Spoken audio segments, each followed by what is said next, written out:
Hi everyone, this is Kathy with the Crafty Studios, and I am just coming on here to do a quick video. I wanted to talk about some floche. I don't know if a lot of people know what that is. It is a fiber that is from DNC, and it comes in typically a hank like this. And I wanted to show you because I'm getting ready to start my falling snow, and I bought floche because it is equivalent to stitching with 2 fabric threads, even though it's just 1.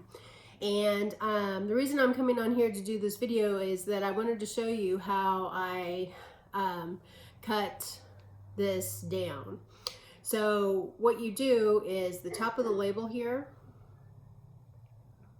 you separate your threads out like that, and then you have, because it's one big loop, and so there's one that has a tie that's right here, so you want to kind of pull that apart,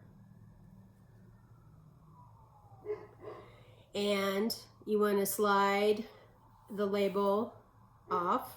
It's also tied down here at the bottom. You can go ahead and snip that tie. Actually, it's elasticized. You can just pull that off.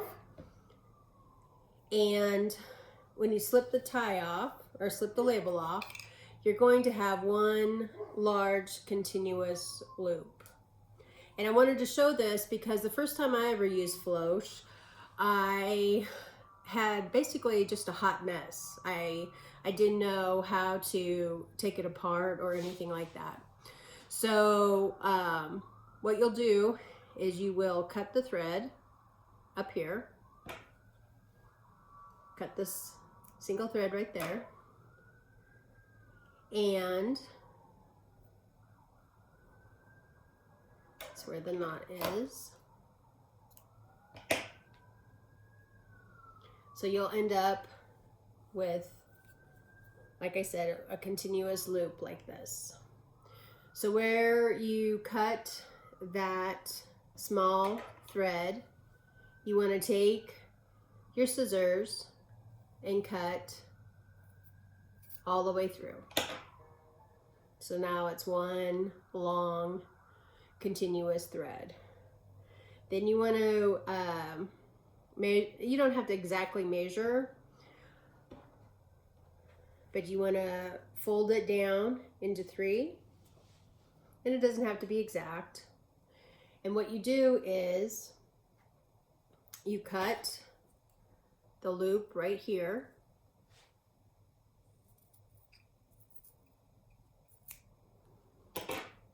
And then there's another loop at this end right here, right there.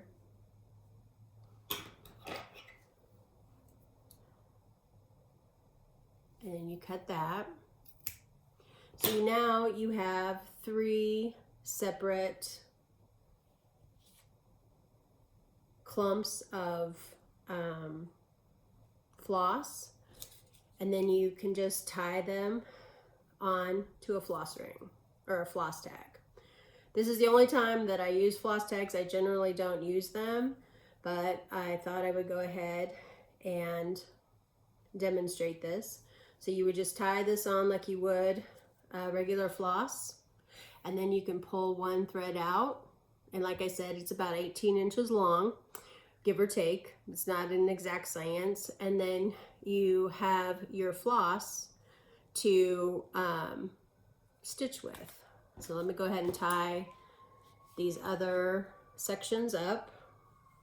I called them clumps earlier. I guess I should be more professional, call them sections of thread.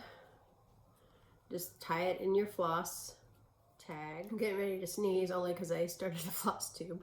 But anyway, but there you have it. You have your floche maintained, and then it's all, and then of course you label it. This is just B5200 that I'll be using for my project.